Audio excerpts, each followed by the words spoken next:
Amém. Glória a Deus. Amém. Louvado seja o nome do Senhor. Vamos pegar mais ou menos a mensagem, né? Qual é a ideia da mensagem? A ideia da mensagem é que a Páscoa deve ser vivida todos os dias, não um dia especial. Assim como, por exemplo, dia dos pais, dia das mães. Pai e mãe é todos os dias. A Páscoa, na verdade, tem que ser vivido, né? Vivido todos os dias. Lembrar do sacrifício de Jesus tem que ser lembrado todos os dias. Olhar para o madeiro e ver que o madeiro não tem mais o corpo de Cristo é lembrar que ele venceu a morte. É lembrar que agora nós temos uma nova oportunidade de vivermos por Cristo e para Cristo. Nós temos uma oportunidade de ser redimido. Ou seja, nós temos agora nova e sermos uma nova criatura. As coisas velhas se passaram, tudo se faz novo. Ou seja, nós temos uma oportunidade de acessar a nossa melhor versão. Ou seja, eu preciso ser a minha melhor versão. Pastor, como é que isso acontece? Muito simples. Jesus é a nossa referência. Amém? Jesus é a nossa referência. Você que é homem, que está me vendo, me ouvindo, Jesus é a maior referência. Porque Jesus, Ele deu a sua vida pela sua igreja. Ou seja, Ele amou tanto a igreja que deu a sua vida em prol da igreja. E a Bíblia diz que o marido também tem que dar a sua vida em prol da sua esposa. É da mesma proporção. Vamos abrir a palavra em Efésios capítulo 5, versículo 25 a 28. Livro de Paulo aos Efésios, capítulo 5, versículo 25 a 28. Todos acharam?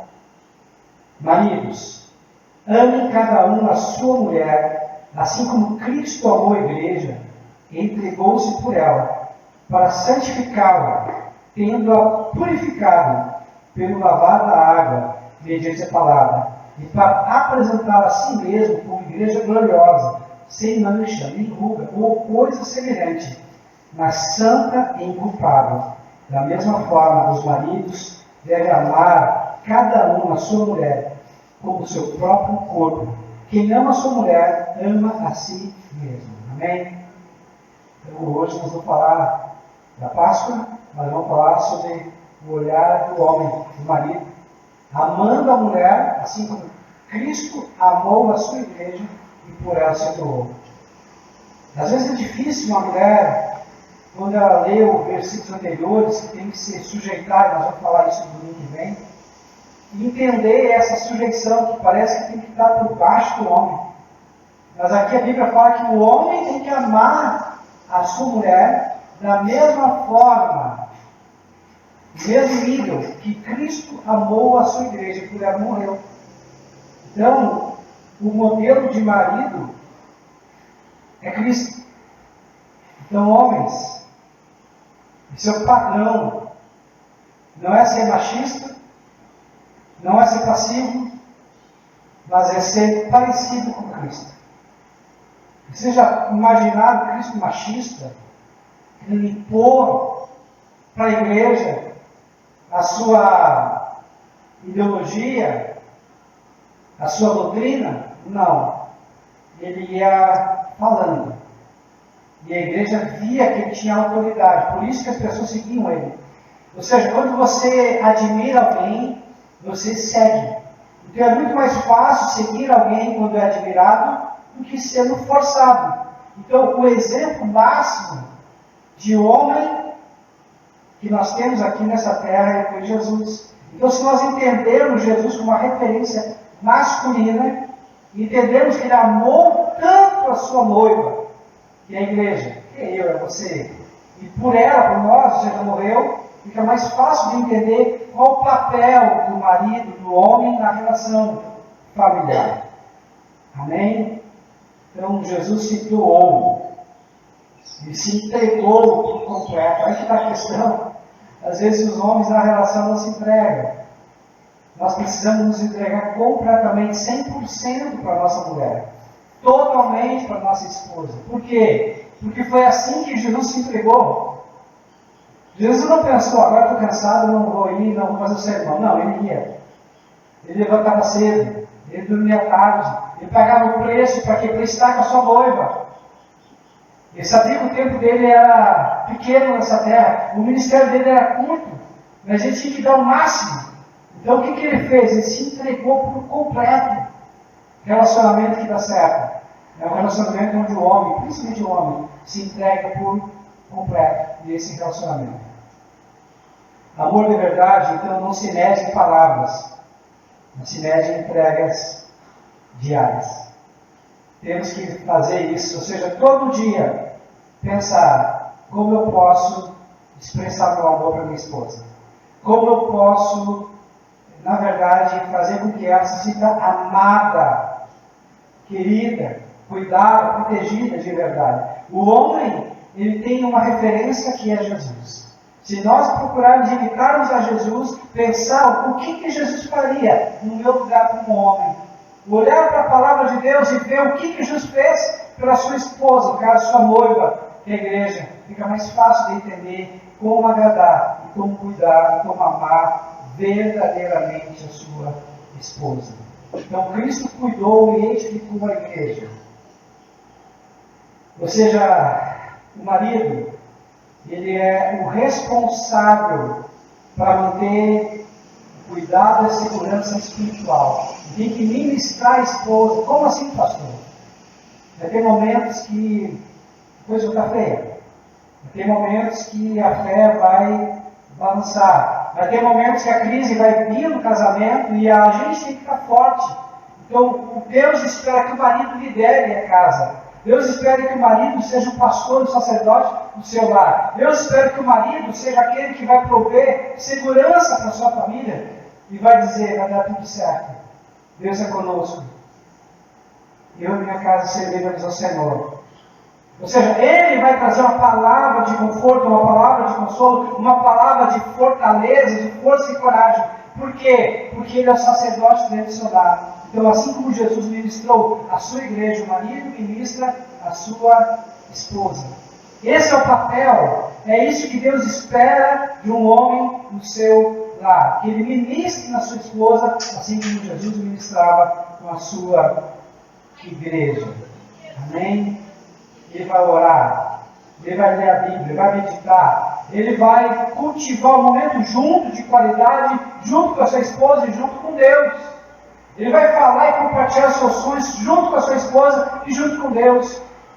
E aqui nós vemos outro princípio muito importante, que é estar junto, fazer um acordo, conversar, dialogar, se comunicar. E nós nos comunicamos, e não só com palavras, nós nos comunicamos com expressões faciais, nós nos comunicamos com gestos, nós nos comunicamos com o nosso tom de voz. Então não adianta só falar o que é bom, tem que ser bom. Tem que comunicar essa bondade, essa positividade, essa fé, essa coragem a todo momento. Mas pastor, eu não sou perfeito. É claro que não, eu também não. E vai ter um momento que eu vou errar. Mas nós temos que buscar corrigir o mais rápido possível. Isso sim é falar, é comunicar, é edificar como Deus, como Jesus comunicou e edificou. As palavras têm grande poder.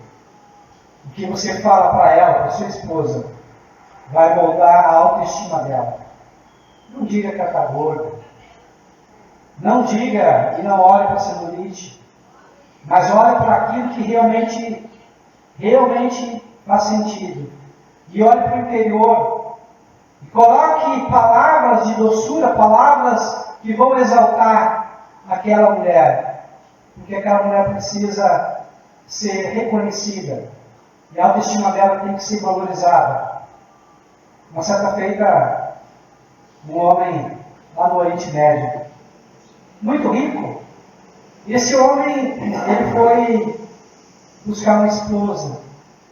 Mas antes de buscar uma esposa, ele falou com um velho, um ancião muito sábio da sua aldeia, e esse ancião disse para ele, você quer uma esposa? Quero. Você vai numa aldeia tal, e lá tem belas moças. Mas eu vou te dizer uma coisa para ti, não escolhe a mais bonita. Também não escolhe a mais feia. mas escolhe uma moça que você vê virtude nela, valor nela, mas que talvez naquele momento ela não consiga se ver como alguém de valor. Você vai naquela aldeia, em vez de dar 2 ou 3 camelos, que é um preço muito grande já para uma mulher, de acordo com aquela cultura do Oriente Médio, você vai oferecer para o pai dessa garota, dessa jovem virgem, 10 camelos. E ele foi. E havia uma festa muito grande naquele momento. Ele entrou naquela festa, ele se apresentou, e ele começou a fazer amizade, e ele começou a conhecer as mulheres que podiam ser pretendidas e casado com elas. E aí, ele olhou para uma mulher e viu uma beleza que era interior. Viu uma virtude que ele não tinha visto nas outras. Tinha outras mulheres mais bonitas, mais lindas, aparentemente mais bela, que chamavam mais atenção, mas ele olhou para aquela mulher. E ele falou para o pai daquela mulher. E disse, eu ofereço 10 camelos por ela. As pessoas que estavam à sua volta, uns ficaram perplexos, outros começaram a rir, outros ficaram espantados. Ou seja, houve uma comoção geral naquela festa e ninguém sabia mais o que era. E aí todo olhar agora era para aquela mulher. Aquela mulher toda encabulada, toda tímida, sem jeito. Olhou para o pai fez sinal positivo, ou seja, abençoando ela, e ela foi e casou com aquele homem. Alguns meses se passaram. Aquela mulher encabulada, que diziam que no máximo valia 2 camelos ou 3, mas porque ela foi valorizada pelo seu marido, pagando 10 camelos, volta agora para sua aldeia. Uma linda mulher, de posicionamento, de valor, de cultura, de inteligência, de sabedoria, e todos que passavam por ela viam que ela valia muito mais de 10 camelos. Mas alguém primeiro olhou e viu o valor que ela tem. Assim somos nós. Talvez você não se sinta valorizado. Talvez você não entenda o valor exatamente que você tem, e você não tem aquela autoestima que gostaria de ter. Mas Deus, nesse momento, está dizendo que você vale 10 camelos. Amém? Você vale muito mais do que você pensa. Você tem um valor muito grande. A palavra de Deus diz: um homem, uma pessoa, vale mais que o mundo inteiro. Então nós sabemos que o valor de uma alma excede o valor do universo. Ou quem sabe do multiverso. Não sei. Deus é muito grande para compreender o tamanho que tem a criação. O marido que edifica com a boca a sua esposa, olha, uma esposa curada no coração. Então, o marido que abençoa vai ter uma mulher abençoada. O marido que cura vai ter uma mulher curada. Amém? Mas, por outro lado, também a verdade é bem assim. O marido que amaldiçoa vai ter uma mulher amaldiçoada. O marido que fere vai ter uma mulher ferida. E amargurado que vai ferir e amargurar também. Então cabe ao marido tomar a posição e o início de abençoar, de valorizar, de edificar a sua casa, começando com a sua esposa. Cristo valorizou a igreja, mesmo com as falhas, porque todos nós erramos, para apresentá-la a si mesmo gloriosa. Cristo viu o valor, mesmo na nossa imperfeição. Jesus ele não é cego, ele vê os nossos defeitos. A grande questão é que o Senhor não nos vê como nós estamos hoje, presente.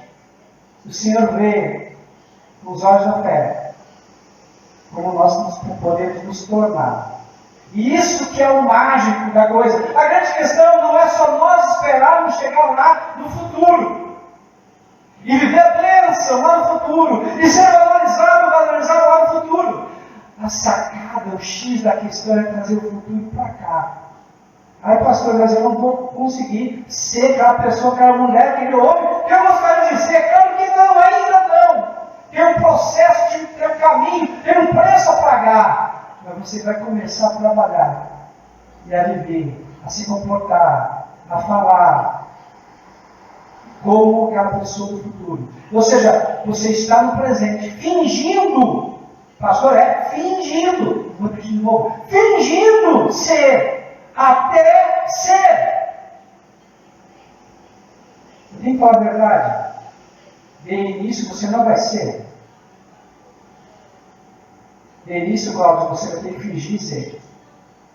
E você finge também, e todos os dias começa a fingir também. Que esse fingimento se torna realidade. Mas é um processo. Você não abandona o teu eu do futuro. Você traz o eu do futuro para o presente e começa a ser aquilo que você quer e deseja ser.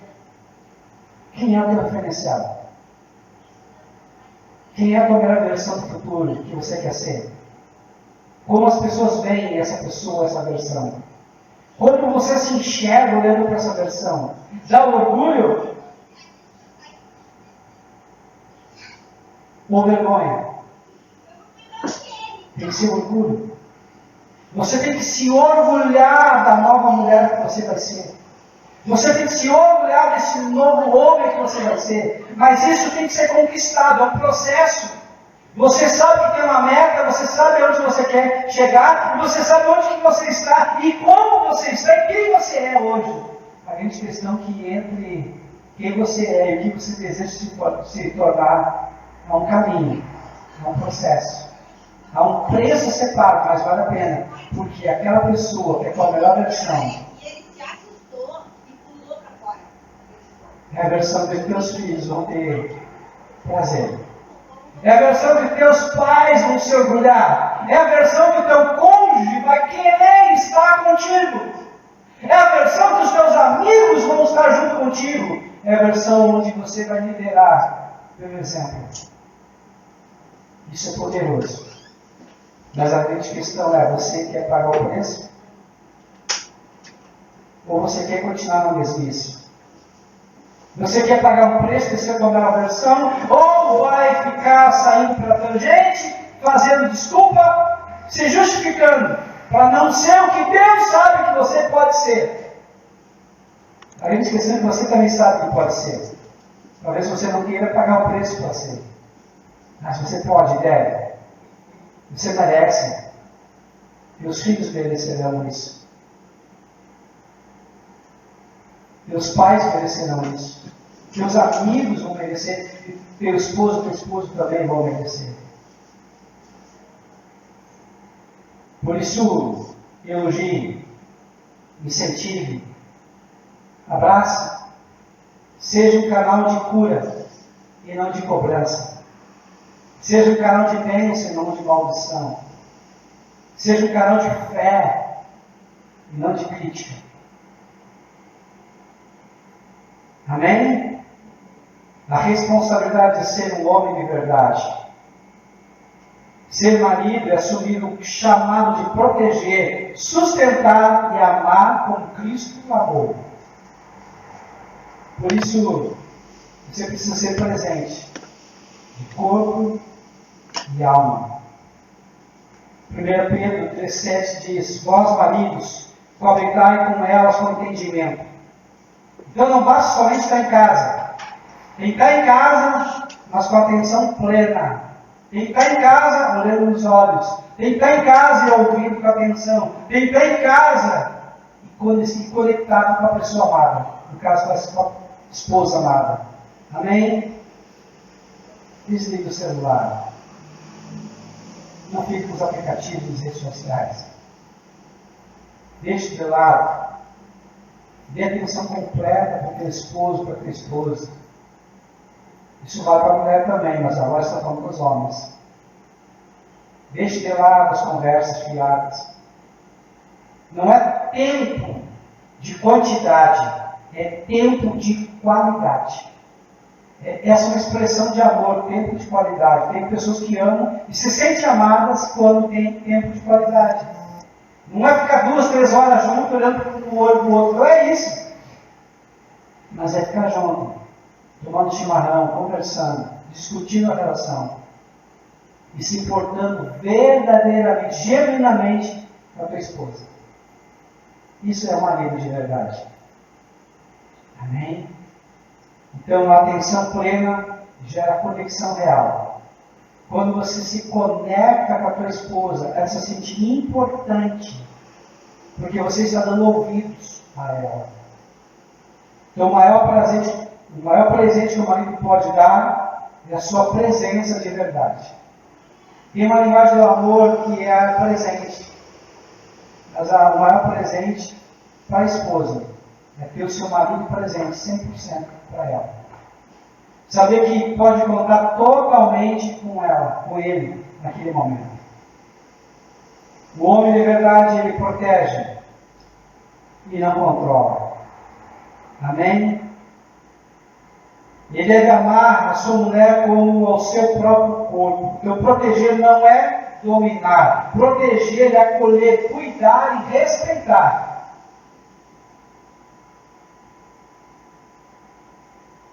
A mulher precisa se sentir segura, não oprimida. A mulher precisa muito de segurança. E o marido passa segurança ou insegurança, não só com aquilo que ele fala, mas também com as ações do dia a dia.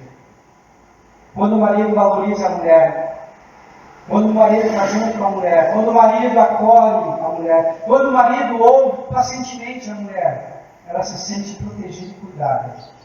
Esse é um dos maiores e melhores presentes que uma mulher pode e deve receber do seu marido. Então, o tom de voz, postura e as palavras que o marido fala para a sua mulher vai definir o clima, vai definir o ambiente do lar. O marido sábio é aquele que protege a sua família. Ele protege a sua família não só com a oração, não só com a palavra, não só com a sua presença, mas ele mantém o clima e a harmonia dentro do seu lar, fazendo com que todos queiram estar naquele lugar, na sua casa, num pedacinho do céu. O homem forte não impõe medo.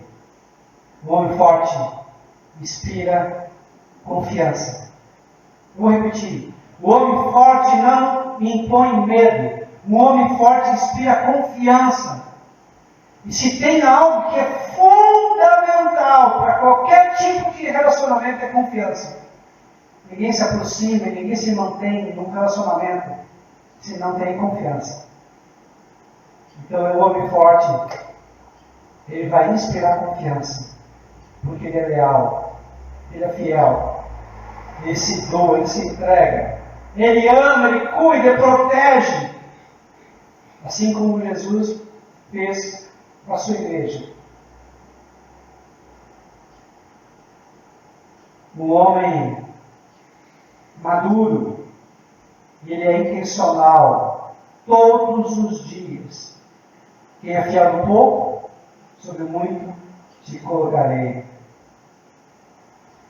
Então, pequenos gestos mantêm o amor vivo. Às vezes um café, levado na cama, flores, uma comida especial, uma massagem dos pés, lavar os pés da sua esposa. Você já lavou os pés da sua esposa? Experimente lavar. Coisas maravilhosas podem acontecer quando você fizer isso. Lavar os pés, assim como Jesus lavou os pés dos seus discípulos. Deus Todo-Poderoso, Criador dos céus e da terra, lavando os pés da sua criatura.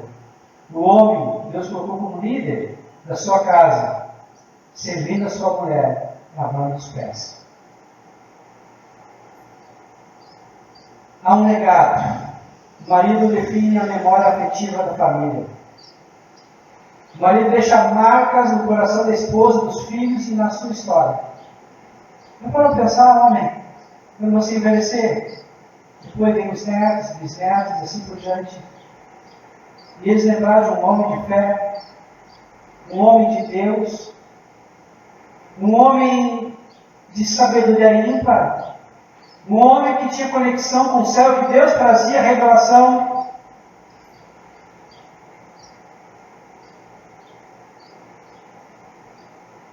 seu jeito de amar vai ser lembrado. Não vale a pena. Ame de um jeito que vire história para ser contada. Amém? Que você planta com amor hoje será lembrado com lágrimas de gratidão amanhã. Então deixe um legado de estabilidade emocional para os seus filhos. A Bíblia fala aí no Salmo 127, os filhos são a herança do Senhor. É um presente que Deus nos dá.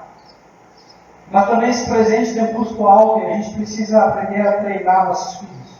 Pastor, nós vamos acertar sempre? Não. Tem momentos que nós vamos errar.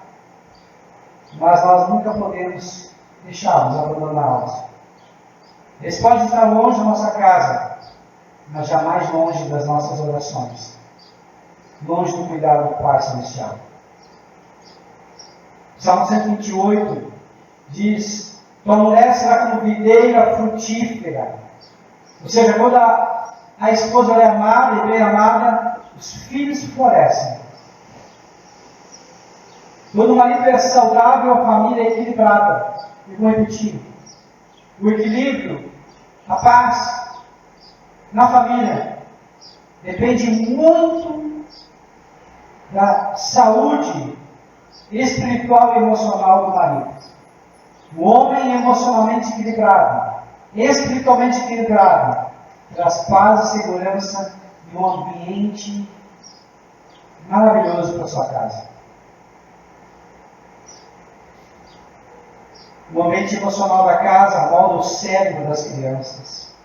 Crianças que vêm de um lar, que tem equilíbrio, tem paz, tem alegria, tem Deus, eles se criam curados e saudáveis, equilibrados emocionalmente e espiritualmente também.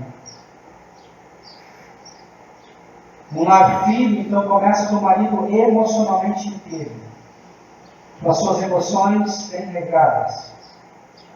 Por isso, Deus deixa um legado de fé e honra para as próximas gerações. Quando o homem, ele busca Deus, ele não vê, mas ele está construindo trilhos. O trilho, quando ele é construído, primeiro faz-se a base, depois coloca-se as madeiras, os trilhos vão sendo colocados também. E depois de colocado e parafusado, ajustado, os trilhos não se mexem mais. Todos os trens passam por esse trilho. Esse trilho é um caminho. Na nossa mente nós temos trilho neural, caminho neural, que são sinapses que acontecem aqui dentro através da nossa forma de pensar, nossa forma de sentir, nossa forma de falar e se comportar. Isso faz com que haja uma rotina, e essa rotina traz um hábito, e esse hábito molda um destino. Então tudo que nós fazemos e é repetido ao longo do tempo, os nossos filhos vão copiar. O que nós estamos fazendo é formando um trilho. E consciente ou inconscientemente eles vão andar. Que trilho você está fazendo? Um trilho da abundância ou da escassez? Um trilho do valor ou do desvalor? Um trilho da bênção, um trilho da maldição? Um trilho da vida ou um trilho da morte? Um trilho que vai levar para Deus ou um trilho que vai levar para o inferno? O diabo.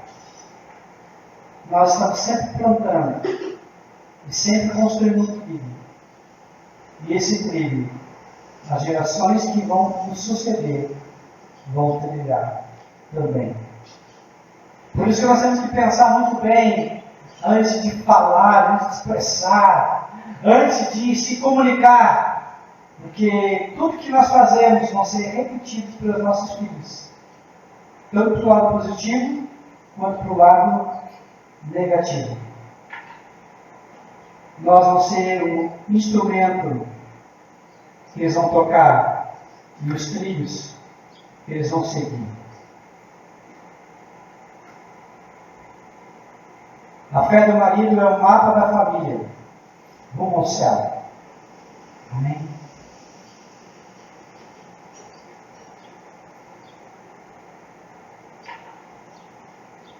Agora, quero falar uma história de um homem que morreu amando. Quero falar uma história de alguém que se importou muito com a sua noiva. E tanto se importou que hoje é uma referência para nós. Eu quero falar um pouquinho sobre Jesus. Amém?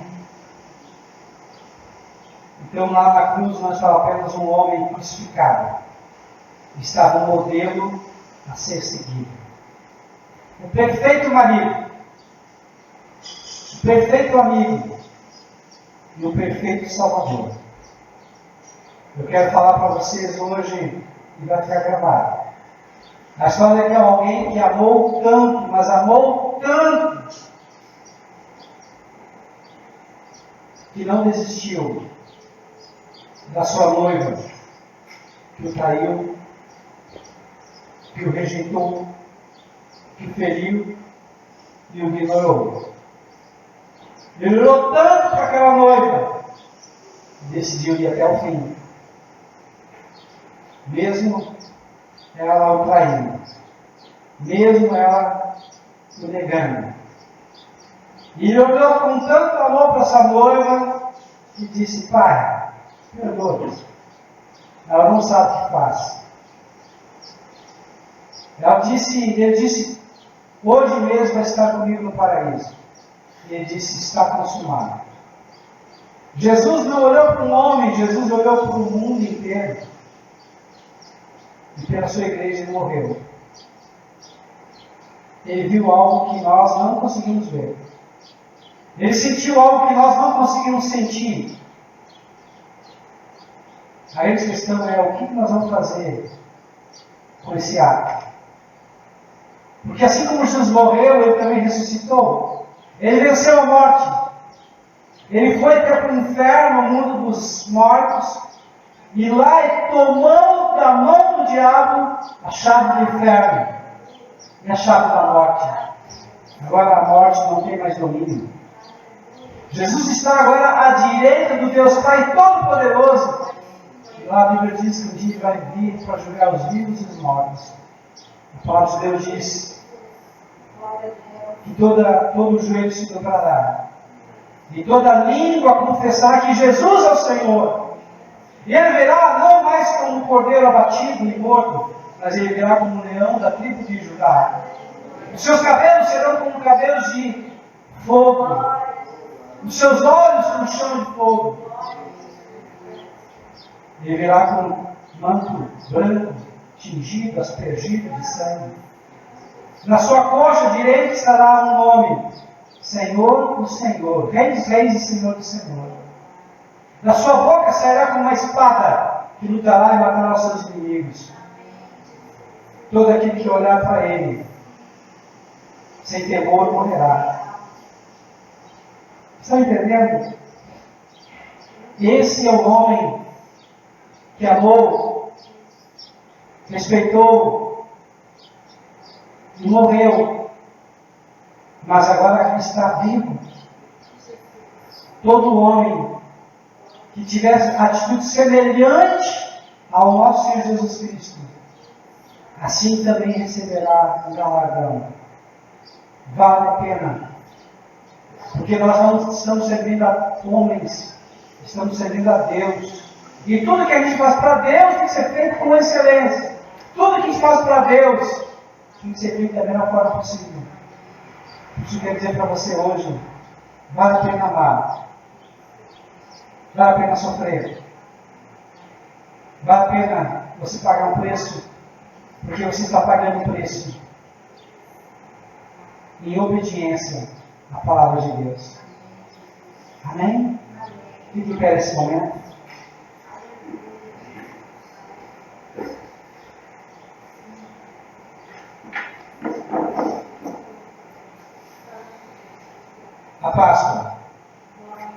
é a morte, mas também a ressurreição de Cristo.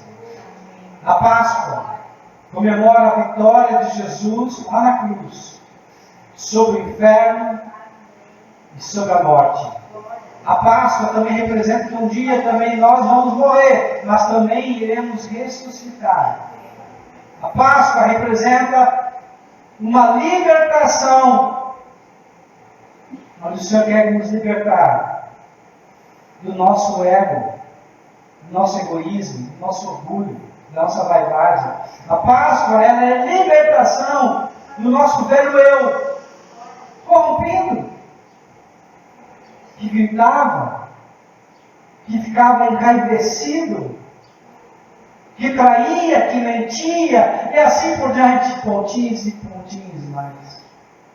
A Páscoa, ela mostra que nós temos direito e dever de ser aquilo que o Senhor nos projetou para ser.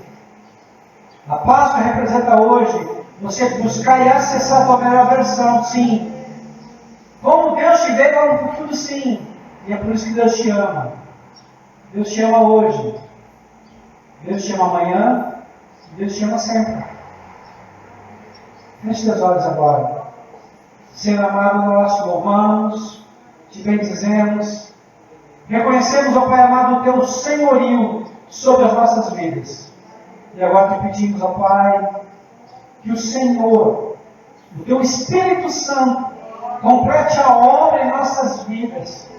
Que nós possamos ser tocados, tomados por Ti.